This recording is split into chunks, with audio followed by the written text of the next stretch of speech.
Welcome to English literature class, my dear students of class 10th. Now I am going to start Act 4, Scene 1. Act 4, Scene 1 is going to start. Here the scene is taking place in Venice, a court of justice. Venice, a court of justice. Enter the Duke, the magnificos, means the nobles of Venice, Antonio, Bassanio, Graciano, Celerio and others. Now the Duke says, what is Antonio here? He wants to confirm whether Antonio is present in court or not.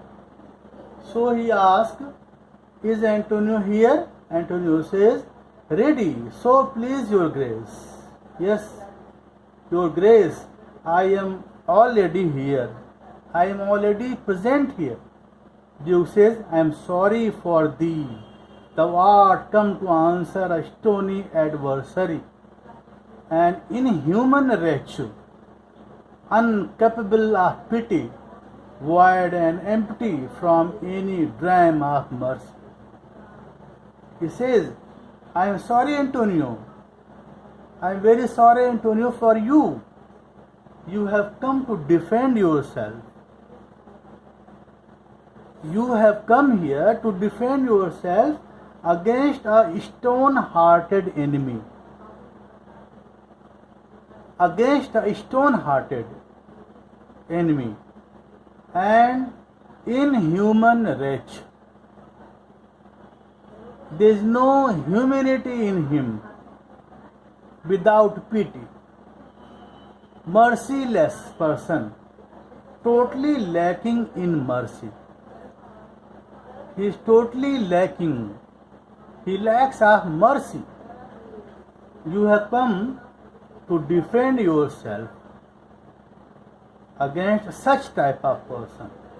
Antonio says, I have heard your grace hath taken great pains to qualify his rigorous course. Sir, I have heard that your grace has taken great pains to moderate the harsh legal proceedings. You have taken so much pain to moderate the harsh legal proceedings. But since he stands obdurate, and that no lawful means can carry me out of his enemy's reach, he remains obstinate, he becomes adamant, becomes haughty, and since there are no legal methods to save me from his clutches, I shall suffer his anger with patience. I shall suffer. I do oppose my patience to his fury, and am armed to suffer with the quietness of his spirit the very tyranny and rage of his. He indicates Shylock. And says, I shall suffer his anger with patience. I will show my patience. I shall suffer his anger with patience. I am prepared to face his cruelty, his bruteness and anger with a calm spirit. I am prepared to face his cruelty, as he is very brutal, and anger with a calm spirit. Duke says, go on and call the Jew into the court. Duke says, one of you go and call the Jew to the court. Celerio says, he is ready at the door. He comes, my lord. Celerio says, he is already standing at the door. Here, He comes, my lord. Enter Shylock. He is very adamant, very obstinate. He only wants 1 pound of flesh from Antonio body. Duke says, make room and let him stand before our face. Shylock, the world thinks, and I think so too, that thou but leadest this fashion of thy malice to the last hour of act. He says, make room and let him stand before me. Shylock, now he says to Shylock, Shylock, everyone thinks, and I also think, that you only continue with your show of cruelty till the last moment. You have heart, you have a kind heart. You have kind heart in you.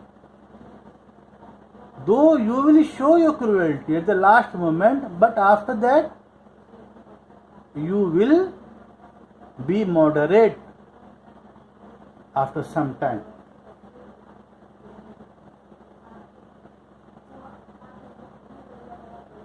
Then all of a sudden, he says, then all of a sudden you will show mercy and repentance. You will show the mercy after some time. You will show your mercy and repentance. He says, Duke says, and then as thought thou show the mercy and remorse more strange. You will show the mercy and repentance. Then is thy strange apparent cruelty. He says, I am sure that you will not only agree to abandon your claim, then is thy strange apparent cruelty, and where thou now exacts the penalty, which is a pound of this poor merchant flesh. Thou wilt not only lose the forfeiture, but touched with human gentleness and love. Forgive a moiety of the principle. He says, you will be moderate after some time, but will act according to human greatness and love, and forego a portion of the original sum borrowed by Antonio.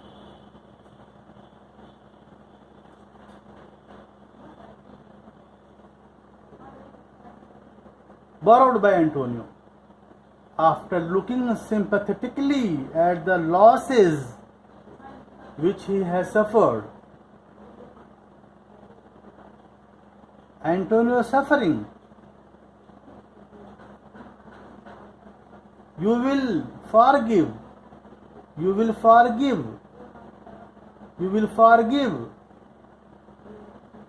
the loan when you will think his losses which he has suffered. These losses have been so severe to ruin a noble merchant and draw pity for his condition from hearts as hard as brass. He says, glancing an eye of pity on his losses that have of late so huddled on his back, enough to press a royal merchant down and pluck commiseration of his estate from brassy bosom and rough hearts of flint, from stubborn Turks and Tartars never trained to offices of tender courtesy. We all expect a gentle answer due. He says, these losses have been so severe to ruin a noble merchant and draw pity for his condition from hearts as hard as brass. and as rough as stone from uncultured Turks and Tartars who have never been taught the feelings of human kindness. Now we all expect a noble response from you. Shylock says, I have possessed your grace of what I purpose, and by your holy Sabbath have I sworn to have the due and forfeit my bond. Shylock says, I have informed your grace of my intentions.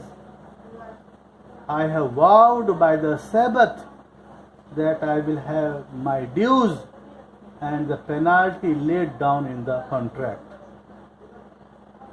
If you deny it, let the danger light upon your charter and your city's freedom. He threatens the Duke. Shylock here threatens the Duke. He says, if you deny me this right, you will endanger the charter of freedom of your city. You will ask me why I rather choose to have a weight of carrion flesh than to receive 3,000 ducats. You want to know why I prefer to have the rotten flesh instead of 3,000 ducats. I will not answer. I will not answer that. I will not answer that, but say it is my humor. It is my humor. I will not answer, but I will say, I have fancy for it. I have fancy for it. It is my humor. I have fancy for it. He asked Duke, is it answered? Have you got the answer? What if my house be troubled with a rat and I be pleased to give 10,000 ducats to have it banned? He says, I don't care if my house will be full of rats. He says, what does it matter if my house is troubled by a rat and I spend 10,000 ducats to have it poisoned? I will spend 10,000 ducats to have poisoned the rat, but I will have it. I will have my bond. Is that a satisfactory answer? Are you satisfied with my answer? Some men there are love not a gaping pig, some that are mad if they behold a cat, and others when the bagpipe sings in the nose cannot contain themselves. For affection, mistress of passion, sways it to the mood of what it likes or loathes. Now for your answer, as there is no firm reason to be rendered why he can not abide a gaping pig. He asked the question. He is discussing to the Duke. He says, there are some men who hate a gaping pig, and others go mad if they see a cat. Others cannot have their self-control when they hear the shrill note of the bagpipe. Personal feelings rules over our emotions and sways it towards our likes or dislikes. Now to answer your question, just as people have no good reason why they cannot put up with a gaping pig, a harmless domestic cat, he says, why he a harmless necessary cat? Why he a woolen bagpipe? But a force must yield to such inevitable shame as to offend himself being offended. So can I give no reason, nor I will not, more than a lodged hate and a certain loathing I bear Antonio, that I follow thus a losing suit against him. Are you answered? He says, just as people have no good reason why they cannot put up with, why cannot tolerate a gaping pig, a harmless domestic cat or a wool-covered bagpipe, but when they are themselves offended, they are compelled to react in such a shameful manner that they must give offences to others. In the same way, I have no reason to give for taking a pound of flesh. I have no reason. Why I have become obstinate to take 1 pound of flesh from Antonio? Because I have a deep-rooted hatred. I loathe him. I have deep-rooted hatred and detestation of Antonio. And so I pursue this unprofitable case. There is no profit in it, I know. Unprofitable case against him. Now do you have your answer? Now he asking the question to the Duke. Have you got the answer or not? What Duke or Bassanio says, you will study in my next lecture. Thank you so much, students.